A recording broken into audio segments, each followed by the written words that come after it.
네, 여러분 안녕하십니까? 인사하시죠. 안녕하세요. 김한입니다. 네, 기만이 있는 이유는 다 있습니다. 네. 네, 바로 K리그 얘기를 좀 해보려고 네. 합니다. 네, 꼭 기성용 때만 부르시더라고요. 부담스럽게. 미안합니다. 예. 사실 뭐 다른 데 쓸 데가 없어요.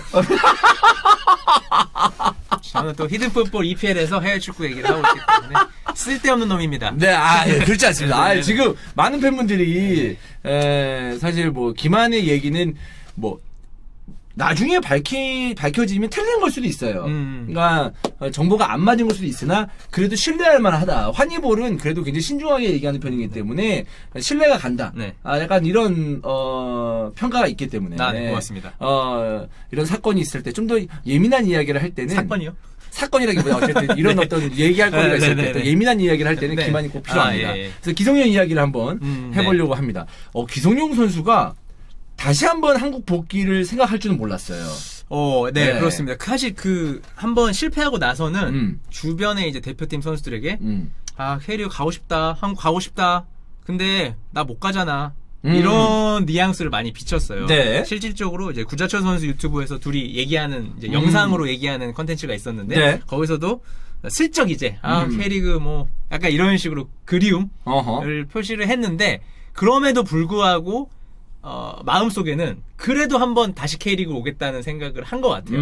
사실 그게 올해였죠. 올해 네. 초였죠. 올해 네, 초에 이제 서울로 오지 못하게 될 때는 기성용 선수 개인적으로도 굉장히 심란했고 굉장히 스트레스를 많이 받은 걸로 알고 있어요. 그러니까 오죽하면 SNS를 최근에 안 하다가 갑자기 SNS를 이제 와이프랑 하는 SNS에 이제 썼잖아요. 네. 나를 이제 더 이상 건드리지 말아라 이런 식으로. 그래서 그런 마음이었는데 사실 제가 말씀드리고 싶은 건 그 마음과 서울의 애정이 일치하진 않다. 서울의 애정은 서울의 애정이고 이 K리그에 못 오면서 화가 난 건 화가 난 거다. 이거는 약간 좀 다르게 생각을 해야 좀 된다. 다르게 생각해야 된다. 네. 예. 뭐 화가 난다고 해서 나 서울 싫어 이런 거는 절대 아닙니다. 예. 그래 또 최근의 모습을 봤을 때는 또 코로나 사태도 있고 여러 가지 다른 어떤 아시아권 구단을 가기에는 좀 부담이 되는 상황이잖아요. 네네. 그렇기 때문에 어쨌든 기성용 선수는 뛰어야 되는 상황이고 어느 네. 팀을 들어가야 되는데 서울로 왔어요. 네. 서울로 올 수밖에 없죠. 구조 자체가 사실 그 위약금이라는 게 있었고 네. 뭐 다른 구단들이 위약금을 낼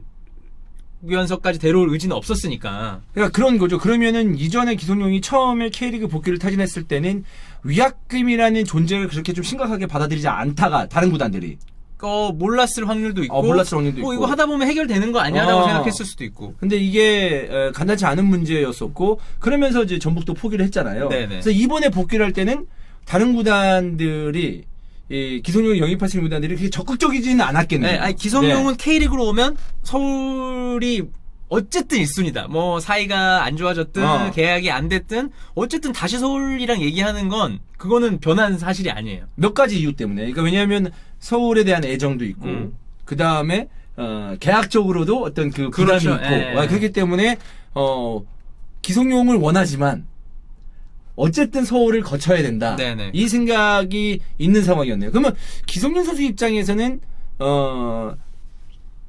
한국이 아니라 서울 또는 해외 이 두 가지밖에 없었네요. 서울 또는 해외인데 뭐 많은 분들이 미국 얘기도 하고 뭐 다시 유럽 얘기도 하는데 사실 거기까지 뭐 좋은 팀이 있으면 갔겠죠. 근데 그것보다는 조금 더 한국에 최대한 가깝게 그러니까 최대한 AFC 안에서 이동하고 싶었던 건 맞아요. 그리고 뭐 가족 얘기라서 저도 정확하게는 모르지만 주변에 있는 뭐 가족도 될 수 있고 측근도 될 수 있고 좀 이제는 국내에서 한번 좀 뛸 때가 되지 않았나라고 좀 주변에서도 얘기를 많이 했다고 해요.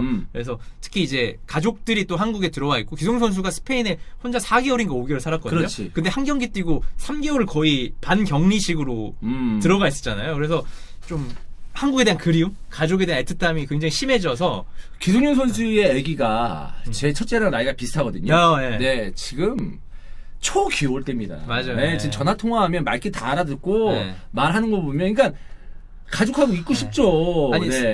게다가 스페인에서 뭐 리그를 뛰면 그나마 바쁘게 지낼 수 있는데 거의 뭐 네. 외로운 상황이니까. 제가 알기로는 앞에 마트 가는 거 제외하고는 아예 안 나갔다는 걸로 알고 있거든요. 네. 그래서 외롭죠. 네, 뭐 네. 그런 부분도 영향을 미쳤기 때문에 신경 한국에 썼다. 들어오고 싶은 마음이 기성용 본인도 굉장히 컸고 여전히. 그러니까 외국 선수들도 네. 사실 여자친구의 네. 이야기나 부인의 이야기가 중요하잖아요. 네. 네. 그리고 거기 스페인 가야 돼? 나 잉글랜드 좋은데. 뭐 이런 식으로 그럴 수 있지. 해버리면. 네. 그래서 가족들도 상당히 영향을 미쳤다. 음. 한국에 들어오는 데 있어서는 뭐 그렇게 알고 있습니다. 좋습니다. 근데 중요한 게 뭐냐면 서울에서 어쨌든 서울 올 수밖에 없다라고 해서 연봉을 후려치면 야, 아무리 내가 서울을 가야 되고 서울에 대한 애정이 있다고 하더라도 이 정도의 연봉이면 야, 그냥 기다렸다가 딴 팀 가는 게 낫지.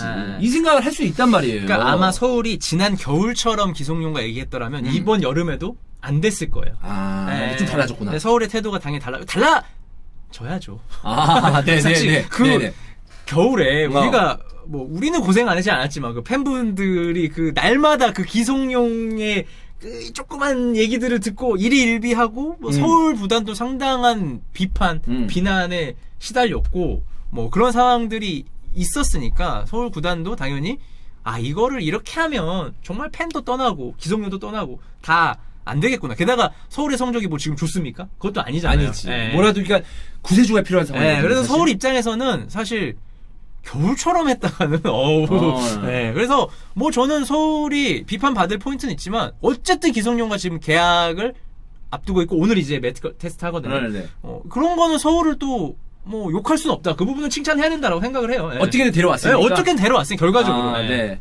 그러면은 연봉 수준이 저는 궁금하긴 한데 물론 자세하게 우리가 얘기할 수는 없어요. 네. 근데 제가 들은 바에 하면 이 연봉을 들으면 뭐 기사 같은 데 나와 있습니다만 그 연봉을 들으면 기성용 치고는 여전히 낮다라고 얘기를 할 수밖에 없는 연봉이에요. 네. 왜냐하면 그거는 현실입니다. 서울이 뭐 자기네들 안에서 이제 정해놓은 규정이 있을 거 아니에요. 최대치로 국내 선수는 뭐 요만큼 줄 수밖에 없다. 그리고 뭐 이미 이제 구단 안에서도 연봉 체계가 있고 연봉을 받고 있는 선수들이 있으니까 기존 선수들이 있으니까 그 체계에 맞춰서 어느 정도의 최고급 대우는 해줬어요. 근데 서울이 최고급 대우를 해줄 수 있는 수준이 뭐 한 7, 8억 원 정도 수준이라서 이제 물론 거기에 옵션이 붙으면 당연히 올라가겠지만 뭐 저는 그 정도로 알고 있습니다. 그러면 제가 물어봤어요, 서울 팬들에게. 그럼 요 정도 금액이면 기성용에게 합당한 금액이냐 하니까 서울 팬들의 정말 대다수가 아니다.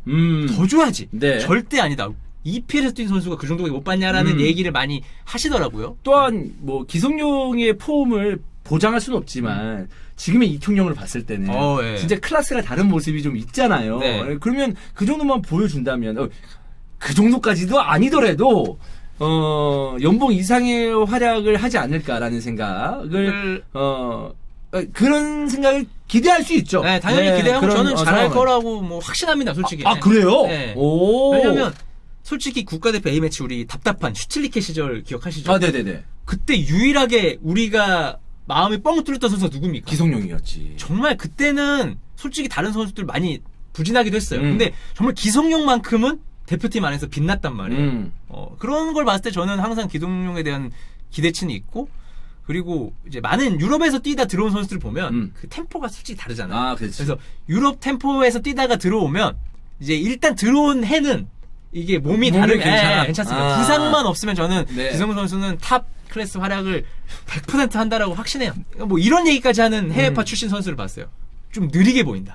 공이 느리게 온다. 그러니까 야구에서도 뭐 공이 느리게 온다 이런 얘기 하잖아요. 공이 뭐 수박만 하다. 뭐 이렇게 한 거니까 오케이. 무슨 말인지 알 것 같습니다. 하지만 이제 계속 근데 기성용도 안 뛴 지 오래돼서 제대로 그 부분은 좀 걱정이 되긴 하는데 네. 저는 개인적으로는 괜찮을 거라고 생각이 됩니다. 네, 또 궁금한 게 있어요. 그러면은 어쨌든 처음에 제시한 금액보다 높고 옵션까지 챙겨주면서 어쨌든 기성용 선수가 서울에 대한 애정이 기본적으로 깔려 있으니까 서울로 입단을 했단 말이에요. 근데 계약 기간이 어느 정도인지. 그러니까 계약 기간 때문에 저는 발표가 늦었다는 걸 알고 있어요. 그러니까 이걸 조율하는 데 있어서. 근데 지금 어쨌든 6개월 남았잖아요. 시즌이. 그래서 2년 6개월로 가는 것 같습니다. 2년 6개월. 그러니까 올해가 6개월이고. 그렇죠.